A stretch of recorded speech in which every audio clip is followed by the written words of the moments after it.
Welcome back. This is the Intel here on ENC. I just want to share with you some of the observations and concerns that have been raised recently in the latest report by the Auditor General, Tsakani Maluleke, basically around the 2019-2020 financial year for local government. You'll know they do audits every year.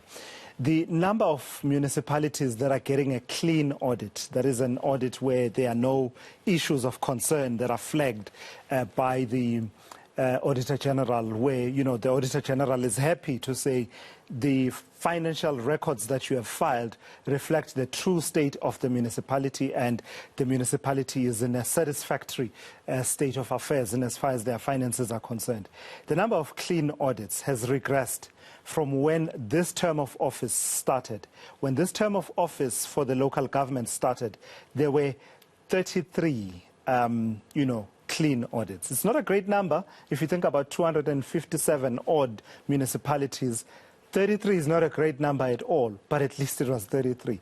We seem to be going back, at least according to that report. We were now at 27, which means that fewer and fewer. We're not advancing. No, we're going back. Remember when they were talking about Operation Clean Audit being a target? Well, it seems we're actually going in the opposite direction, if that's the target that we are aiming for.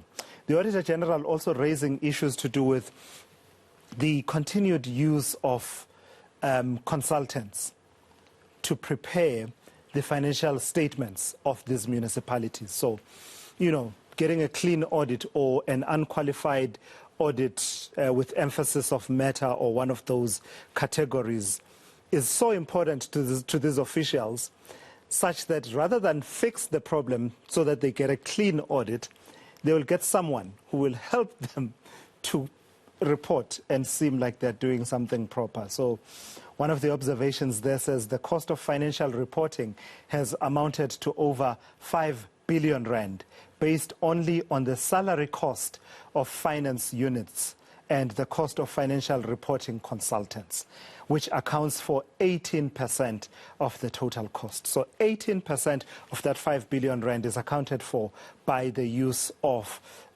consultants, and yet the result doesn't seem to be improving in as far as reporting is concerned. Naturally, the concern is that, getting a clean audit doesn't always amount to a better standard of living for people who live in those municipalities. Granted, accepted, and taken on board.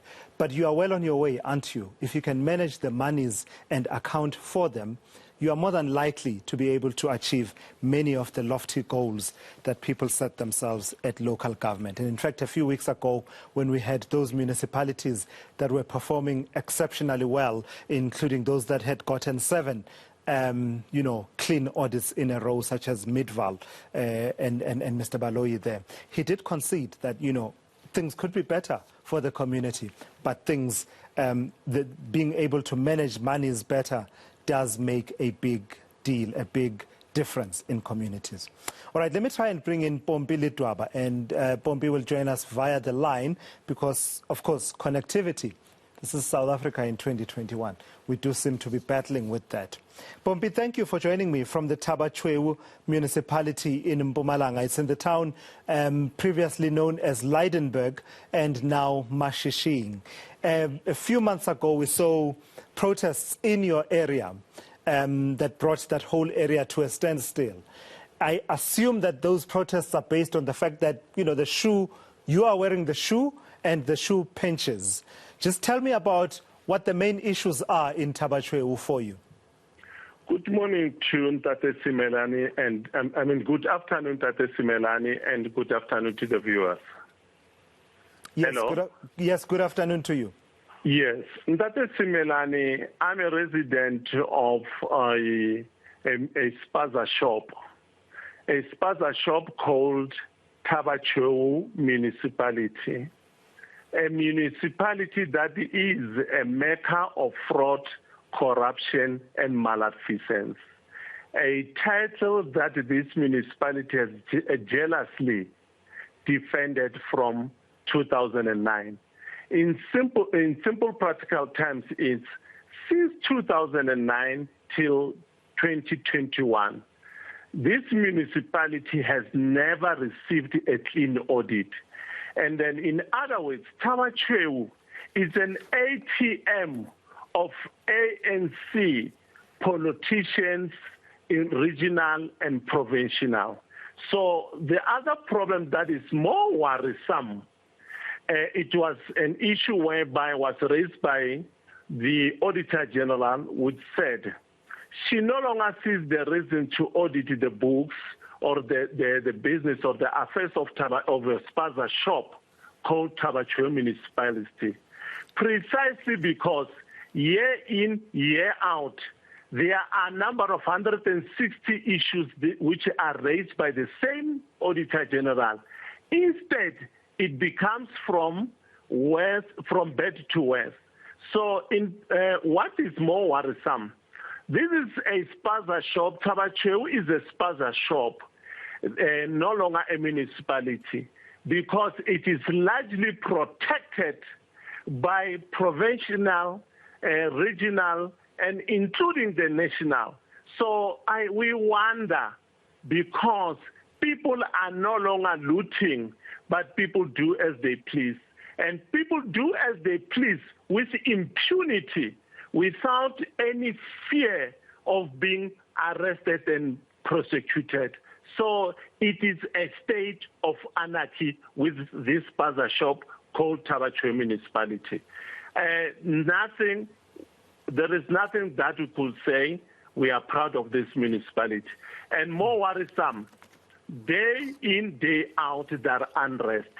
Day in, day out, we send petitions to the Premier, to the Cocta Minister, to the President, but there is no response. So it is largely protected by these people because it is their ATM machine. So let me take it back to Phyllis Modisa then in Madibeng local municipality. Marching and picketing and, petitioning is one thing, Phyllis. Someone who doesn't live in Madibeng, who's been observing what's been happening in that area for years and years, will ask, so why not just vote them out? All right. The thing is one, and that is Simelani. We have got an... Hello? Yes, Mr. Litwaba, sorry, I meant that question for Phyllis Modisa in Madibeng, but I will pose the same question to you in a moment, so maybe hold on to your thoughts about it in a moment. Phyllis? Okay. Okay, thank you. Someone said, I think it's earlier this week that I saw on social media, he said, the people of Madibeng, they are really committing suicide by voting the same people. Year in, year out, elections in, elections out, they are voting the same people, the same party that is really, really bringing them grief instead of service delivery. So until the residents of Madibeng vote these people out and make their own choices without any pressure, without any fear, these people are going to continue causing the residents of Madibeng grief.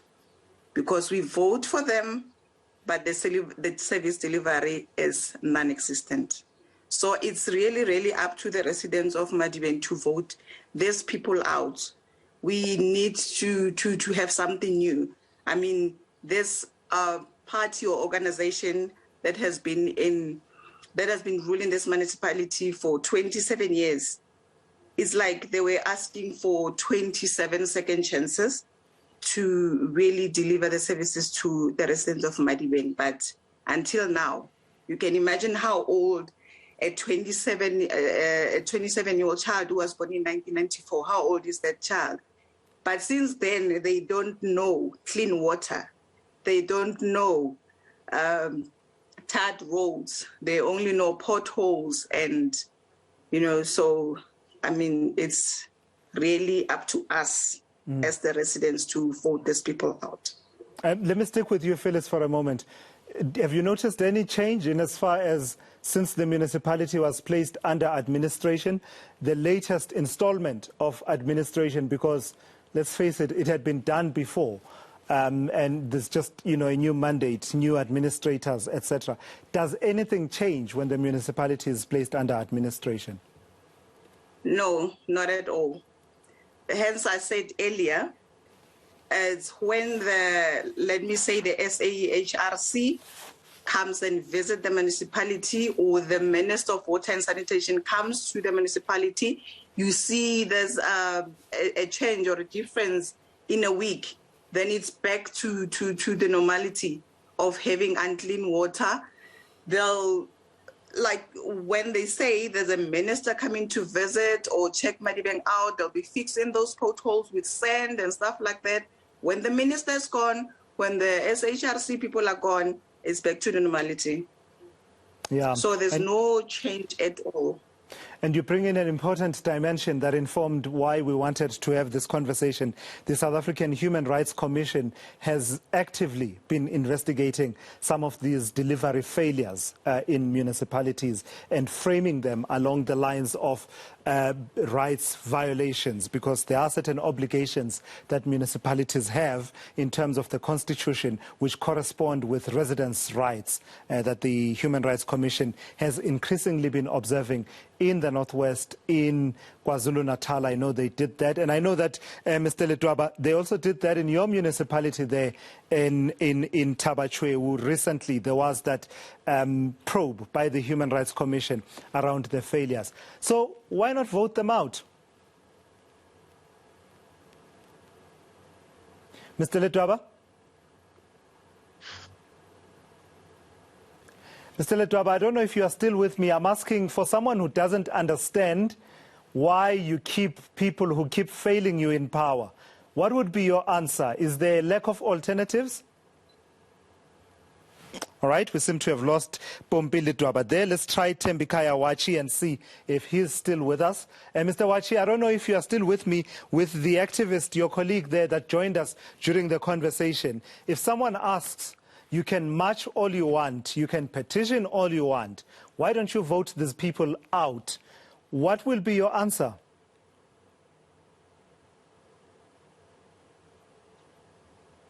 You know, the problem is, you know, we as black people, we've got archives of